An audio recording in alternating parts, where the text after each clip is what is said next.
Muito bem, dando continuidade à nossa série de mensagens na carta, na epístola aos Colossenses. Hoje a gente chega a um tema bem propício para santamente coincidir com a ceia do Senhor. Hoje o nosso tema é a graça de Cristo. E me surpreendeu esses versos que nós vamos aprender sobre a explicação mais prática sobre a graça e a sua responsabilidade, ou as suas responsabilidades. Nós estamos nesse trecho onde o apóstolo Paulo, ele claramente está fazendo uma exortação, tá? Puxando a orelha ali dos nossos irmãos naquela igreja, na cidade de Colossos, para que eles vivam em santidade, ou seja, dia a dia, eles se pareçam mais com Jesus Cristo. Por causa da dificuldade que eles tinham, de onde eles saíram, das vidas anteriores, e também por causa dos falsos mestres que tentavam colocar na cabeça que não, você pode fazer o que você quiser durante a semana com a sua vida, se você for lá e bater o seu ponto na igreja, você ir à igreja, está tudo certo. E a grande dificuldade que a gente encontra até os nossos dias é que eles não estavam entendendo que eles foram chamados, e eu e você também fomos chamados, não para ir à igreja, mas para ser igreja. Aonde a gente estiver, aonde Deus nos enviar, durante a semana, no final de semana, no feriado, todos os dias, sem folga. E ele continua com aquela ilustração de se despir da velha vida e agora se revestir do novo homem, da nova vida proposta em Jesus Cristo. Vamos ver então Colossenses capítulo 3, do versículo 12 ao 14. Colossenses 3, 12 ao 14.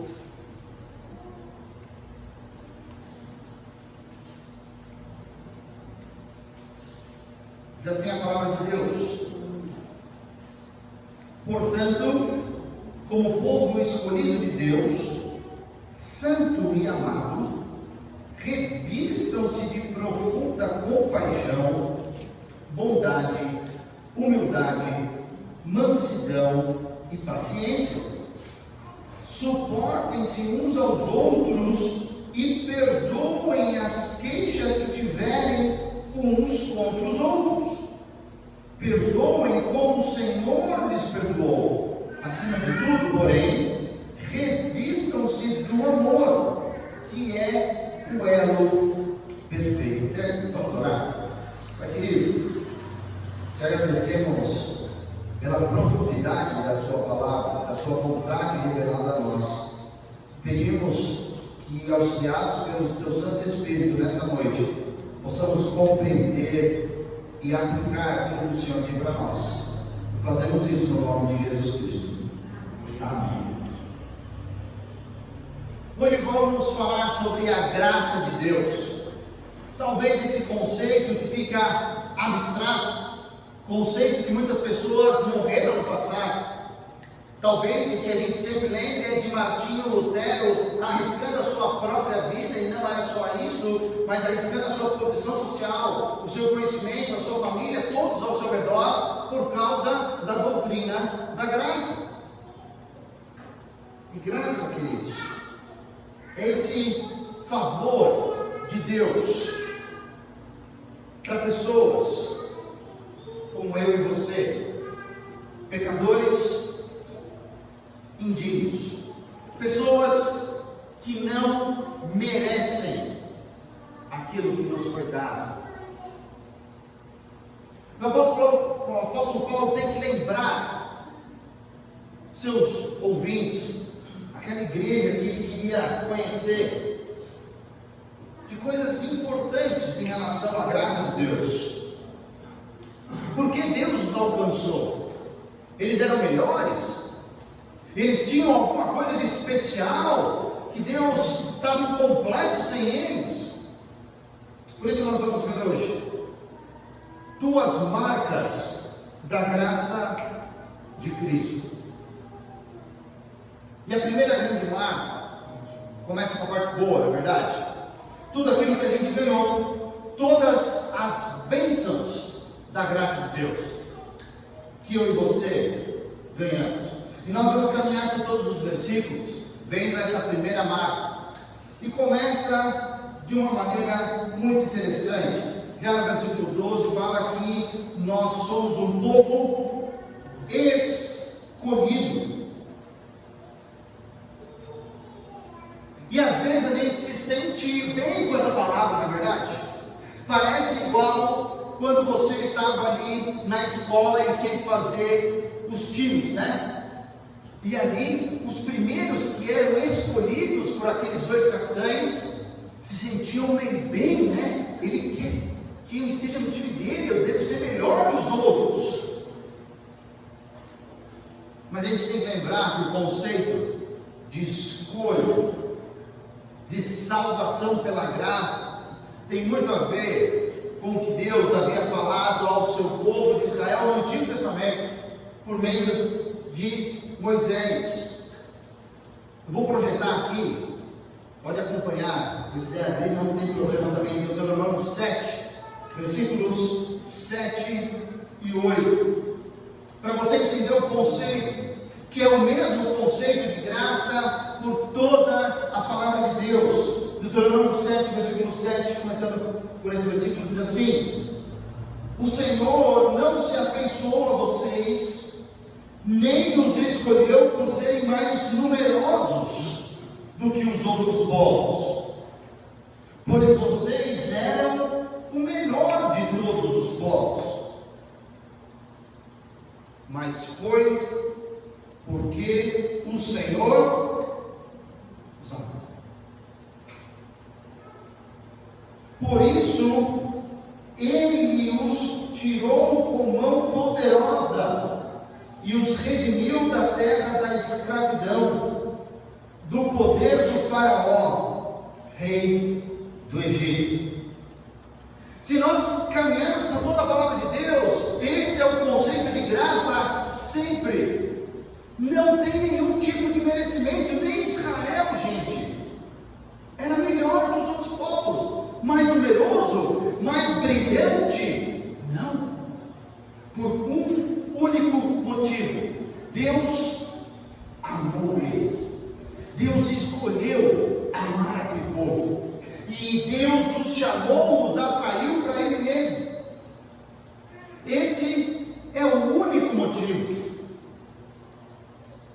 Nós não éramos os melhores, os mais bonitos, os líderes, mas é pelo que Deus fez que Ele nos escolhe.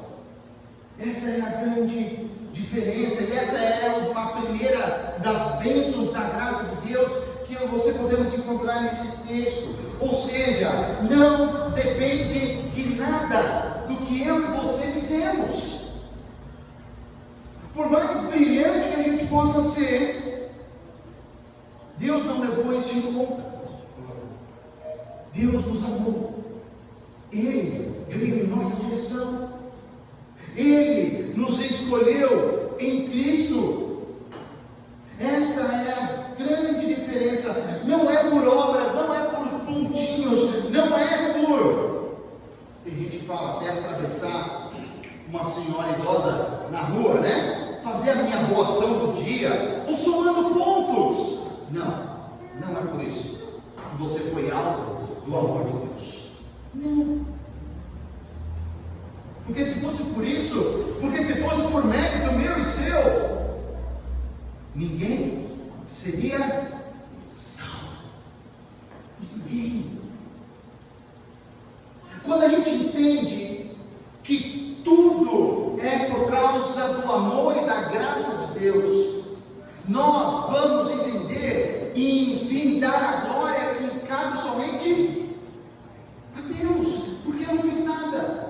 Eu não merecia.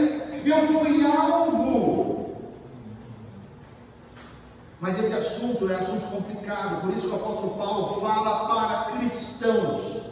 Quando nós falamos sobre eleição, nós estamos falando do povo de Deus para o povo de Deus. E o culto é essa plataforma ideal, porque o culto é feito para cristãos. Então esse assunto sobre como foi salvo, quem é filho de Deus e quem não é assunto para a gente discutir somente com o crente. Não vai discutir eleição com um crente, ele não entende nada sobre isso. Deus faz da maneira dele, na hora dele, do jeito que ele quer, porque ele é o único ser soberano e livre da face da terra. Ele é o único. E a nós, sabe o que cabe a nós? Compartilhar aquilo que Jesus fez por nós, sem merecer, de uma maneira tão empolgante, que todo mundo ao nosso redor vai falar: eu quero esse Jesus que te transformou. Eu quero compartilhar essas boas novas com todos, porque todos podem ser alvo do amor de Cristo. Primeiramente, sobre a graça porque Ele nos escolheu. Mas o versículo continua e fala que Ele também, Ele nos separou. Ele nos escolheu. E depois diz que nós somos santos. Separado é a tradução da palavra santo. Quem crê em Cristo, ele é separado do mundo por Jesus. Ele ganha uma nova função. Eu e você não somos mais de nós mesmos. Nós somos agora do Senhor do Universo, do Rei dos Reis. Essa é a grande diferença. Assim como numa cerimônia de casamento, um homem e uma mulher são separados exclusivamente um ao outro por toda a sua vida. Aqui, eu e você temos a exclusividade por todo o resto da nossa vida a Jesus Cristo. Toda a nossa vida. Aquele sim que tem que ser audível, tem que todo mundo ouvir, é o maior não do universo. Porque você fala um sim, mas você está falando bilhões de nãos, porque é exclusivo com aquela outra pessoa.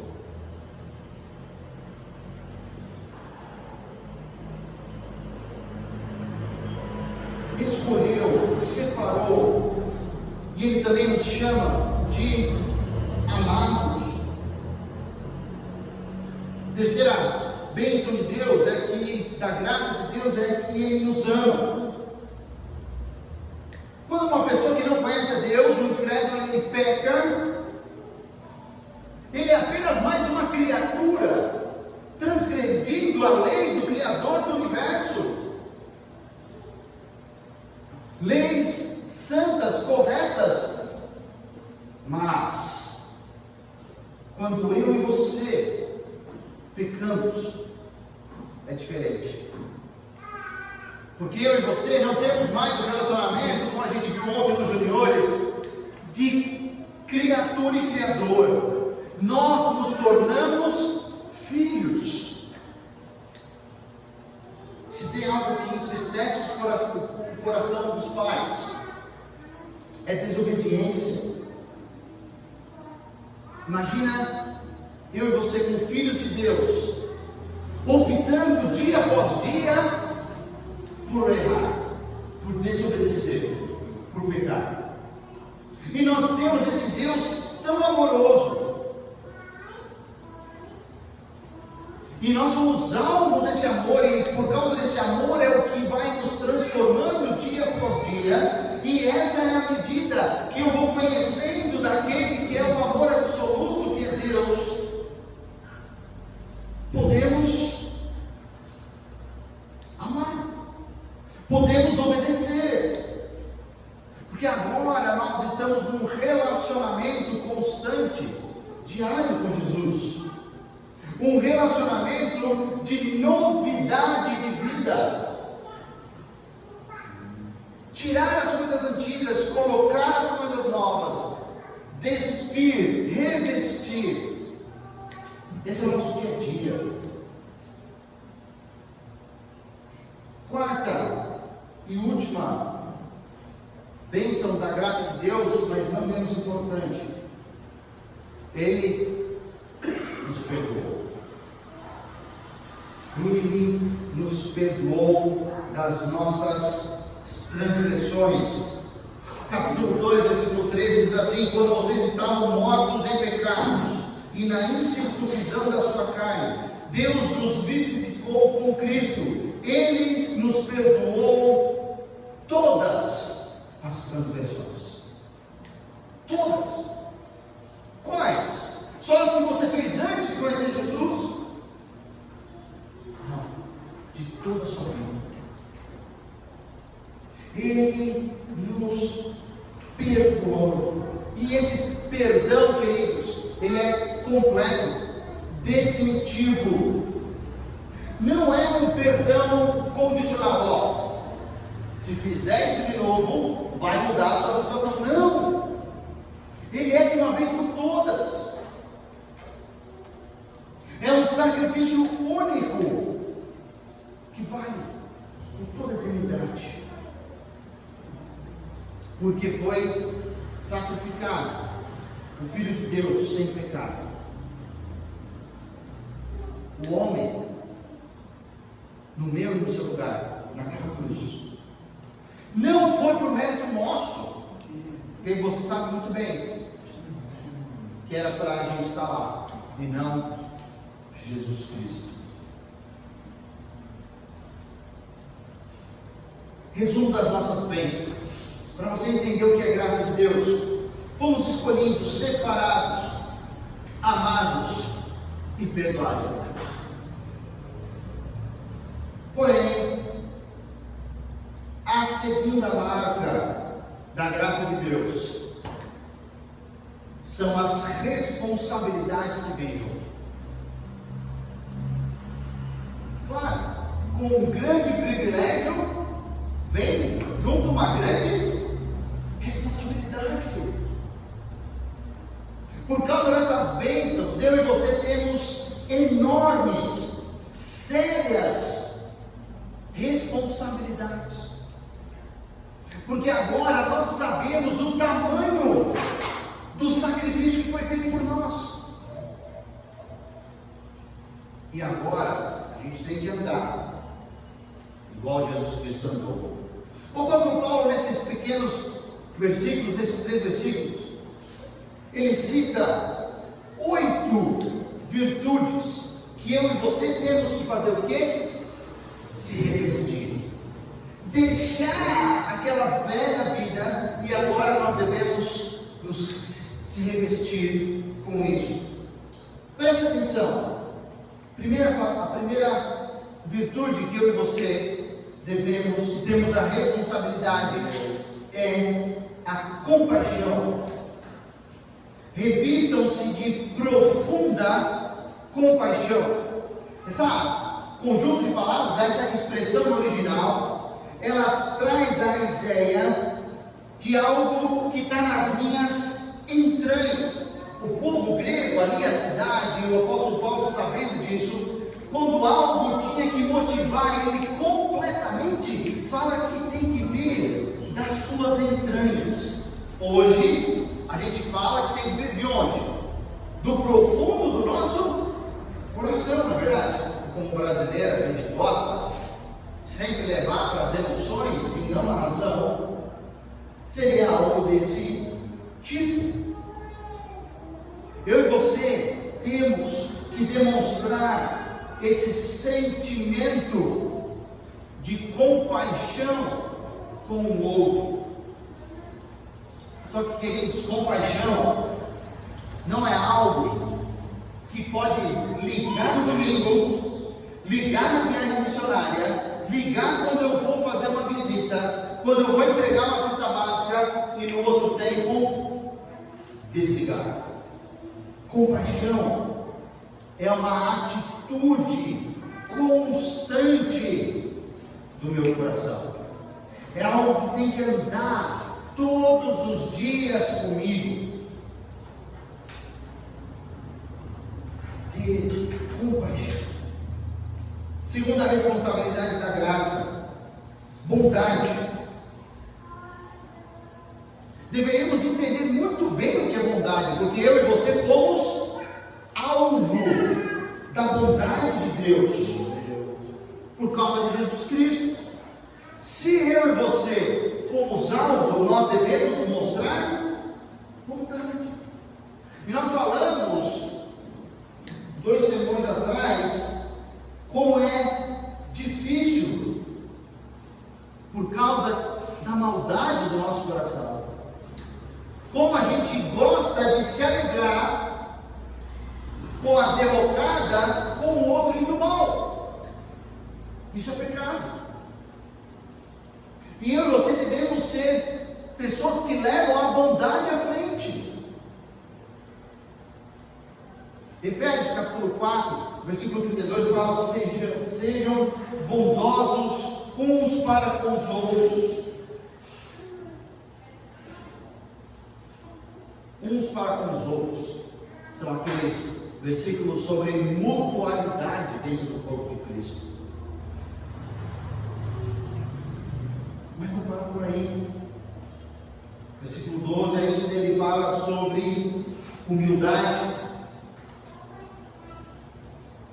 E se humildade, fala sobre humildade nos nossos tempos já é difícil, imagina isso há 2000 anos atrás, onde culturalmente ninguém aprovava uma pessoa humilde. Ao pelo contrário, todo mundo admirava as pessoas que eram orgulhosas, as pessoas que maltratavam o outro. Era assim a sociedade, que menosprezavam. Só que humildade cristã não é você se menosprezar. Não. É você ter uma opinião certa, própria, correta sobre quem você é. Porque a pessoa humilde, ela vai pensar primeiro no outro. Porque ela foi alvo da graça de Deus. Que Jesus pensou primeiro nela. Então eu e você agora temos que pensar primeiro nas outras pessoas. Há um tempo atrás foram lançados alguns movimentos nesse sentido, eu achei até interessante. Um movimento grande, com entrevistas com pessoas famosas, convertidas, chamava Eu Sou o Segundo. Não sei se vocês ouviram essas várias entrevistas. Talvez para a nossa realidade a maior pessoa foi o Kaká, jogador de futebol. E ele dá a entrevista e todo mundo falava como Deus os encontrou, como eles foram alvo do amor de Deus, e no final ele falava: e hoje eu sou o segundo. Teve um outro movimento depois que eu achei interessante também, falando: não, eu não sou o segundo, eu sou o terceiro. Porque se em primeiro lugar vem Deus, a palavra também nos ensina que os outros têm que vir antes de mim. Então, na verdade, eu sou em terceiro lugar. Para a gente entender de uma forma concreta e maciça o que é humildade na palavra de Deus. Quarta responsabilidade minha e sua é a mansidão. E queridos, mansidão, pela palavra de Deus, isso não é nem um pouco motivo motivo de demonstração de fraqueza. Mansidão é você ter o poder sob controle. Essa palavra é usada na cultura ali como aquela brisa, naquele dia quente que a gente tem vivido, sabe? Aquela brisa calma. Ou ainda, quando um porco, um cavalo ali era adestrado e estava tudo sob controle. Ou ainda aquele remédio que chegava na hora certa e fazia o seu efeito e curava. Mansidão. Sabe por quê? Você sabe muito bem que uma brisa é gostosa, mas existe furacão, que às vezes os ventos passam de 200 km por hora e destrói tudo por onde ele passa. Remédio na dose certa é boa, mas toma dose errada, acima, ele te mata. Um cavalo ensinado certinho é fantástico, mas um cavalo bravo, arredio, quero ver quem vai ficar na frente. Mansidão é poder sobre controle. Isso é mansidão. Você se segurar. Tem a possibilidade, mas não usar daquele seu poder. A pessoa mansa, ela não vai perder as estribeiras, porque ela tem tudo sob controle, ela sabe a hora de acalmar, de não usar daquilo que está debaixo dela. Próxima responsabilidade da graça é a paciência. Talvez aí na versão que você acompanha está escrito longanimidade, não é verdade? Longânimo. Talvez essa seja uma das melhores traduções do conceito da palavra paciência, a gente entende mais rápido. O conceito é verdade. Você ter esse ânimo grande, pavio longo, não é verdade? Por quê? Bota um pavio curtinho numa bomba para você ver, nem vai dar tempo de correr. Alongar o pavio antes de explodir. Isso é paciência. Não ser uma pessoa facilmente irritável, que vai agir de modo impulsivo, fora de controle. Quando nós entendemos a graça de Deus na nossa vida,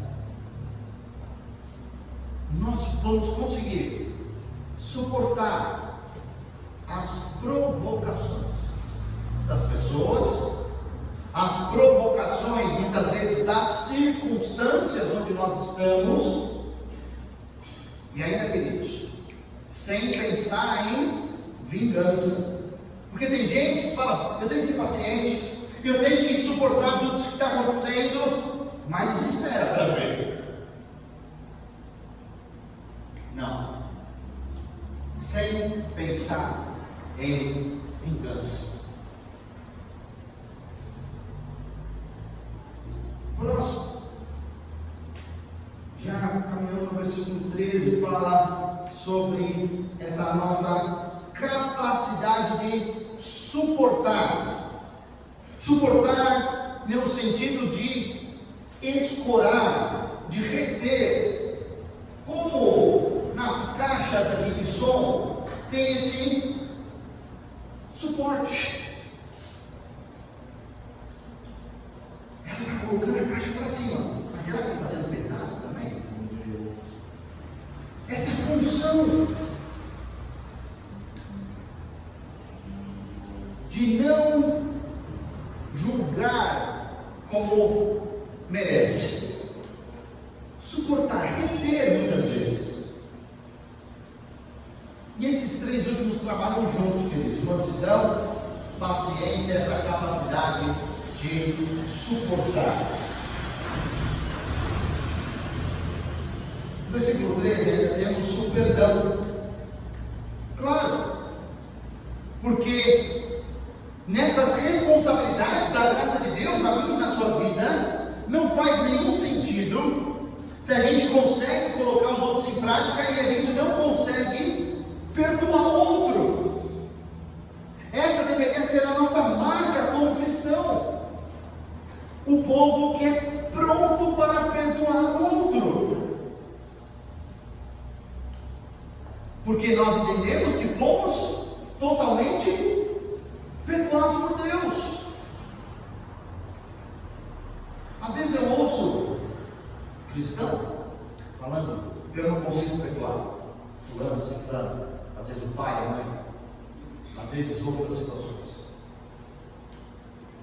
E sempre, quando chega essa situação para mim, eu falo: você entendeu que você foi perdoado completamente, como nós lemos aqui no capítulo 2, que Deus perdoou todas as transgressões, não ficou nenhumazinha para trás. Você entendeu? Entendi, pastor, mas ainda não consigo perdoar. Então, volta lá, vê o que Jesus fez por você. Volta. Não é somente essa capacidade de suportar essas situações, mas é perdoar aquelas pessoas que nos causam dificuldade. E aqui está a diferença do cristianismo verdadeiro. Você vai encontrar por aí, em muitas igrejas ou seitas, que vai tudo bem, mas pisa no meu calo. Se você pisar no meu calo, eu vou mandar Deus te destruir. O quê? Onde está isso na Bíblia? Que cristianismo totalmente desconexo que as pessoas inventaram. Não. Perdão faz parte da nossa aula de ser mais parecido com Jesus Cristo. E a cada dia sermos mais parecidos com Jesus Cristo. No momento que nós tivermos queixa, e é isso exatamente o que o versículo fala: perdoem as queixas que tiverem uns contra os outros. E sempre que aparecem uns contra os outros, e Paulo está falando para uma igreja, está falando dentro, entre nós, cristãos, nós só temos um mandamento: perdoar. Perdoar. Por fim, mas não menos importante, o versículo 14: acima de tudo, porém, revistam-se do amor, que é o elo perfeito. Faz total sentido o apóstolo Paulo deixar por último essa responsabilidade cristã em relação à graça de Deus que eu e você fomos alvos. Sabe por quê? Esse elo dá a ideia de cinto. É um amor que vai manter todas as outras responsabilidades unidas.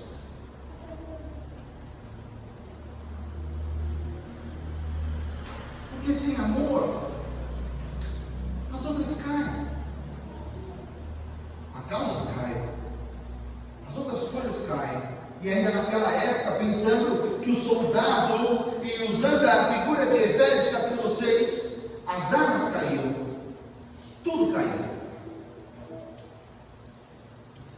É o cinto, é o amor que mantém unido tudo. Porque quando o amor governa, ele vai unir todas essas virtudes na nossa vida. E quando o amor governa, ele vai demonstrar a maturidade que eu e você temos diante de Deus.